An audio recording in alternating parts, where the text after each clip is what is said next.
भांडुप के एक प्रतिष्ठित अंग्रेजी माध्यम स्कूल की छात्राओं के साथ स्कूल में एक लिफ्ट कर्मचारी ने छेड़छाड़ की।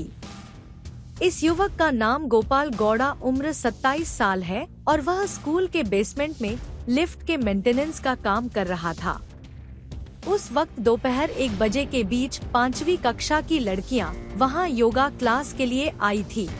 उसी वक्त गोपाल ने इनमें से एक छात्रा की पीठ पर हाथ रखा और बाकी लड़कियों के साथ अश्लील हरकत करने की कोशिश की। ये तीनों गोपाल के व्यवहार से डर गए और खुद को वहां से छुड़ाकर भाग निकले। इन छात्रों ने घटना अपने शिक्षकों को बताई और तुरंत स्कूल प्रशासन ने गोपाल को पकड़कर पुलिस के हवाले कर दिया। कोर्ट ने गोपाल को 2 दिसंबर तक पुलिस हिरासत में रखने का आदेश दिया है। आगे की जांच भांडुप पुलिस कर रही है। सर, एका नामांकित शाळेमध्ये अश्लील चाळे केल्याचा प्रकार उघडकीस आलेला आहे. नेमकं काय घटना आहे काय? बरोबर, त्या शाळेमध्ये लिफ्ट दुरुस्ती करता एक लिफ्टमन आलेला होता. तर बेसमेंटला जेव्हा तो गेला तेव्हा तिथं 3 मुली होत्या. तर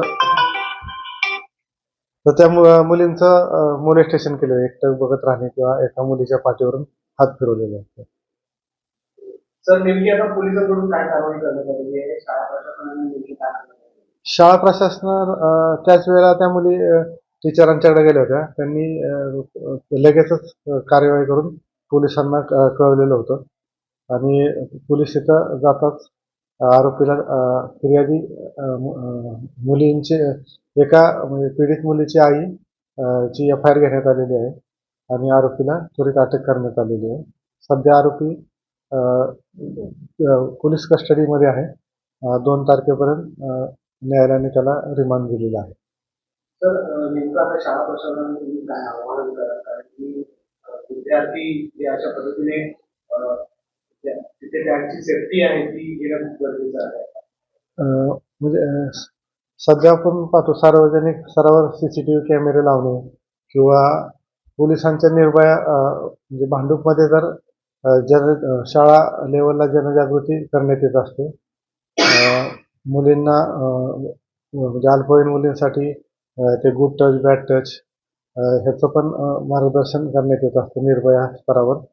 तसंच सर्व शाळांवर म्हणजे निर्भयाचे कार्यक्रम आयोजित करून अवेअरनेस प्रोग्राम राबवला जात असतो पोलिसांच्या तर्फे.